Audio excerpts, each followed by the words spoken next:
भीतर में परमात्मा को शब्द सुनाई पड़ता है, जिससे समता की प्राप्ति होती है, जिससे सम का साधन होता है। और वही प्रकाश, प्रकाश के दर्शन से हमारे गुरु महाराज जी कहते भाव प्रकाश मिटल अंधियारी सुख भयल बहु तेर है, गुरु कृपा की कीमत नाही मिटल 84 फेर है। वास्तविक सुख तो वहां मिलता है, 84 का फंदा वहां कट जाता है। लेकिन ये प्रकाश किसको मिलेगा? प्रकाश उसको मिलता है जिसकी दृष्टि बिल्कुल सिमट जाती है। और दृष्टि पूरी तरह सिमटती कहाँ? जो बिंदु ध्यान करते उनकी दृष्टि सिमट जाती है। बिंदु ध्यान, जो बिंदु ध्यान में सफल होते वही नाद ध्यान करते हैं। इसी बात को रोज हम लोग गाते हैं, बिंदु ध्यान विधि नाद ध्यान विधि सरल सरल जग में प्रचारित। ये बिंदु का ज्ञान किसको होता है?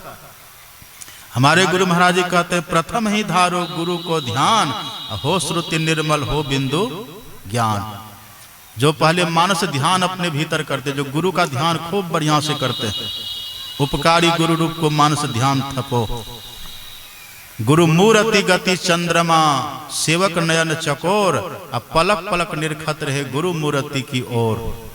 तो एक टक गुरु से जुक्ति जान करके अपने भीतर में ध्यान करने की विधि सीख करके एक टक जो देखते रहते हैं अपने भीतर में, उसको दिखलाई पड़ जाता है, वो देख लेते हैं। और यही देखने के लिए मानस जप और मानस ध्यान, ये दो क्रिया करनी पड़ती है। रोज हम लोग गाते हैं गुरु जाप मानस ध्यान मानस कीजिए दृढ़ साध कर, इनका प्रथम अभ्यास कर श्रुति शुद्ध करना चाहिए। मानस जप और मानस ध्यान करने से हमारी वृत्ति शुद्ध होती है। मानस जप कहते हैं किसको? जो मंत्र हमको दीक्षा में बतलाया गया उसी मंत्र को मन ही मन जपना।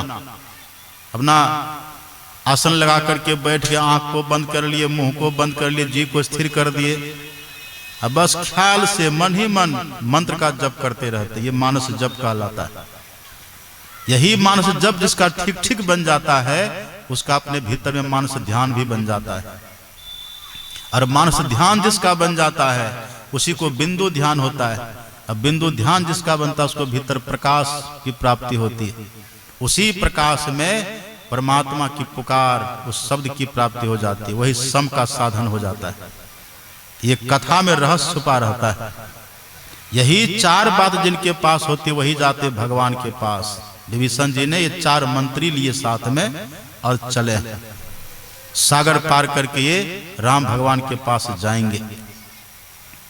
तो राम भगवान वहां पर क्या कहेंगे विभीषण जी को, ये तभी भूमिका मात्र है। ये कल आप इसी समय के सत्संग में सुनेंगे, अपराह्न काल के सत्संग में विभीषण जी को भगवान ने और क्या सब सुंदर सुंदर बातें कही हैं जो हमारे काम की बातें होंगी, उसको कल आप सुनेंगे।